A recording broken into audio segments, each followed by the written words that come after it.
bonjour. Bonjour. Merci d'avoir accepté notre invitation. Merci de m'avoir invité surtout. Vous êtes sur le plateau ce matin pour parler de l'appel à la grève de ce matin qui a été lancé par une intersyndicale, FSU, Sud et UNSA.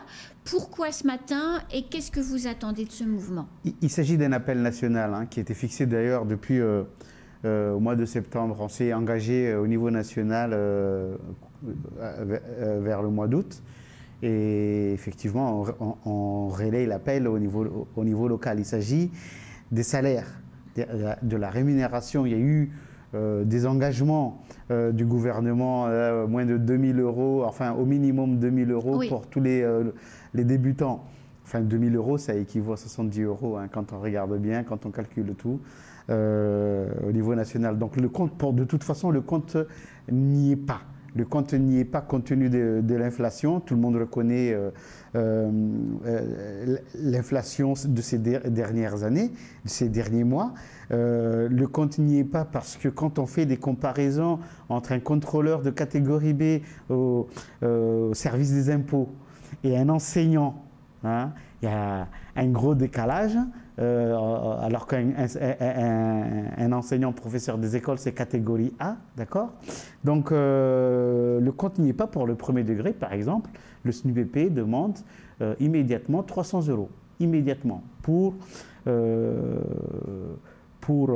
l'inflation, pour les inégalités, pour tous les enseignants, que du début jusqu'à la fin. Quel que soit le niveau de leur carrière, de la progression de leur carrière. Tout à fait. 300 €. 300 €. Le ministre, je rappelle, lui, il dit que tout le monde a 2 000 € et il va faire revoir la grille pour les débuts de carrière et ceux qui sont à mi-parcours. Ce qui n'est hors de question pour nous, ça doit être tout le monde, parce que ça risque de tasser la situation de ceux qui sont à la veille, enfin vers la fin de leur carrière. Donc la question des salaires, pour nous, c'est une révalorisation totale et 300 € immédiatement. Mais il y a le côté local de la revendication. Et nous, tout le monde sait que ça fait déjà quand même quelques années où nous sommes sur l'alignement du taux d'indexation des salaires sur, au minimum, la Réunion. C'est-à-dire 53%. 53%, mais attention, en plus des questions d'attractivité que porte le recteur. Le recteur, il n'a pas montré d'opposition par rapport à cette revendication-là. Semble-t-il, c'est au niveau du ministère des Outre-mer et au niveau des élus que ça coince un peu. Ça coince beaucoup d'ailleurs, puisque ça n'aboutit pas. Il y a la question de l'attractivité, il y a la question pour faire venir des enseignants, la stabilisation, c'est-à-dire que les enseignants qui sont là, il ne faut pas qu'ils soient tentés à aller à La Réunion, par exemple, ou aller sous d'autres cieux. Mais nous, on a aussi d'autres raisons, d'autres arguments. Nous avons dit que la loi de 1950 dit que le taux d'indexation doit être le même partout, sur le même territoire. Et à Mayotte, on a des gendarmes qui sont à 95%, oui. Au service des impôts, il y en a qui sont à 75%, les médecins, il y en a qui sont à 63% du CHM. Donc il va falloir remettre tout ça à plat. Voilà, tout ça à plat et tout le monde, même taux d'indexation. Là, ce qu'on vient d'apprendre, à partir de janvier, les enseignants, leur paye seront versés par la DRFIP de La Réunion. Donc, on va être payé par La Réunion. Donc, cela veut dire, pour nous, on doit être aligné sur La Réunion, 53% minimum. Donc, voilà, ce sont des arguments que nous portons, que c'est un dossier qui est sur la table depuis plusieurs années, depuis 2014 maintenant. Oui. On souhaite quand même aboutir.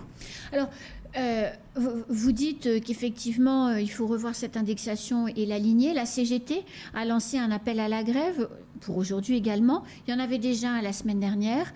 Il n'y a pas eu de grosse mobilisation quand même.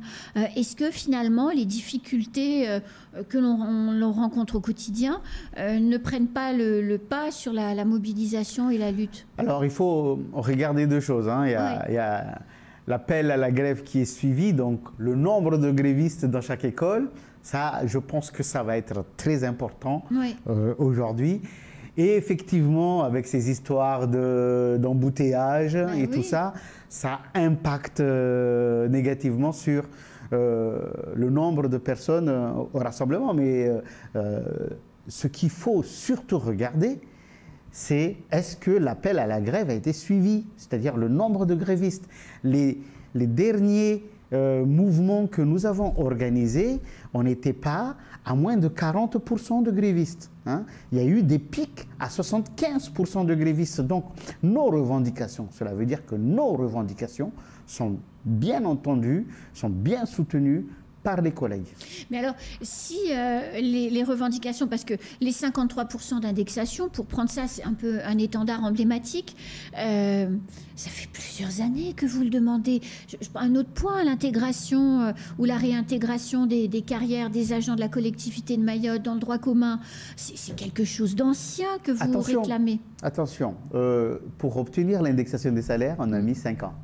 D'accord ? Oui. Et attention, c'était le premier mouvement de grève, 4 mois de grève non-stop, d'accord, de février à juillet, d'accord. Donc on ne sait pas encore, on n'a pas, on va le dire vulgairement, on n'a pas encore démontré qu'on le voulait véritablement. Ça c'est par rapport à qu'on porte, ça fait longtemps le mouvement.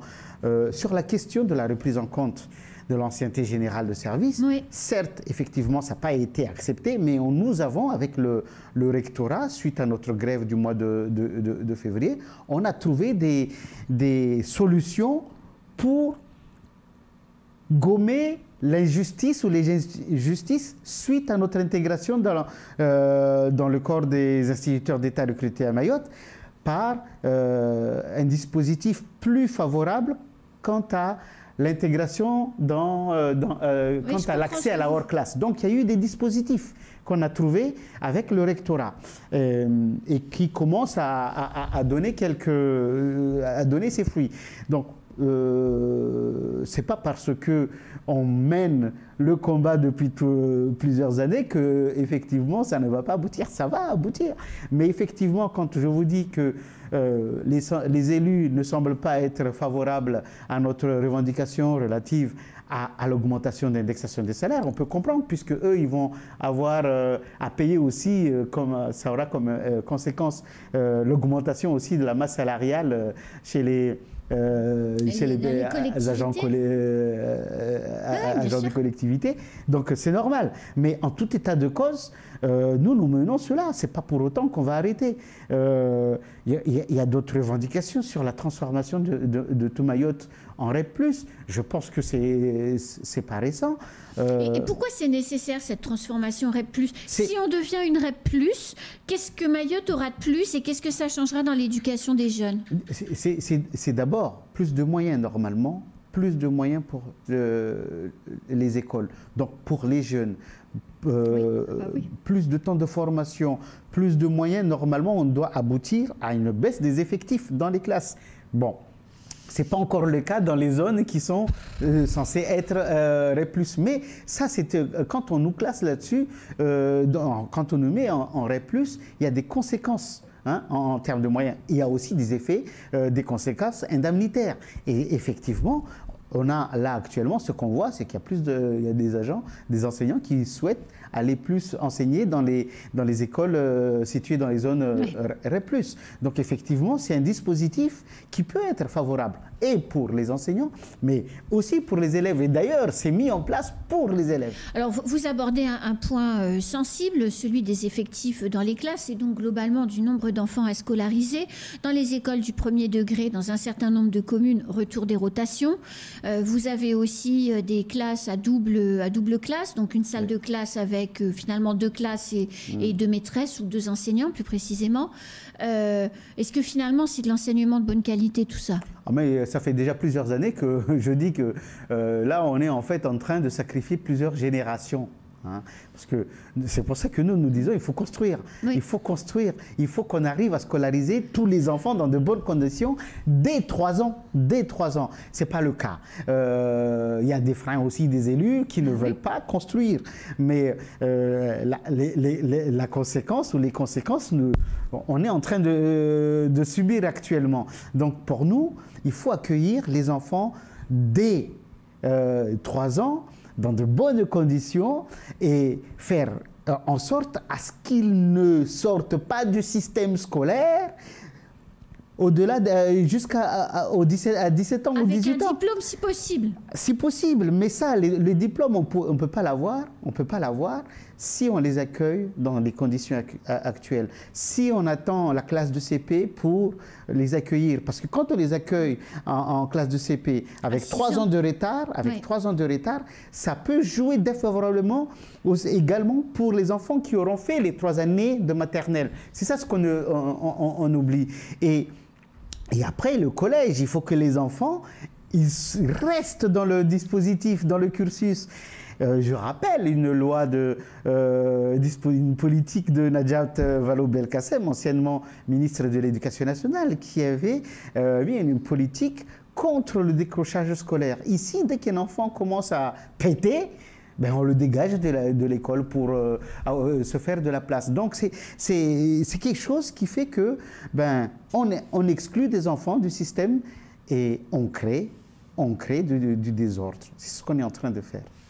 Mais quand même, vous dites les collectivités ou les élus ne sont pas forcément d'accord pour les 53% d'indexation parce que ça va augmenter leur masse salariale. Je crois qu'on peut le comprendre. Mais à chaque fois qu'une mairie construit une salle de classe, ça lui coûte aussi sur son budget de fonctionnement. Budget qu'elle n'a pas forcément. C'est peut-être un des freins aussi pour ne pas construire. Qu'elle n'a pas forcément, qu'elle peut réclamer. À qui? À l'État. Mais il ne paye pas l'entretien de... En tout état de cause, il y a la dotation spécifique, la DSSCE, pour les constructions scolaires, 30 millions par an, qui est utilisée. Cette dotation est utilisée pour les constructions scolaires et pour la rénovation des écoles. Oui. La construction et la rénovation, même les tables blancs, sont inclus dans cette dotation. Donc, je suis désolé, il y a les moyens donnés par l'État, on tape toujours sur l'État, mais là, il va falloir le dire, pour les maires.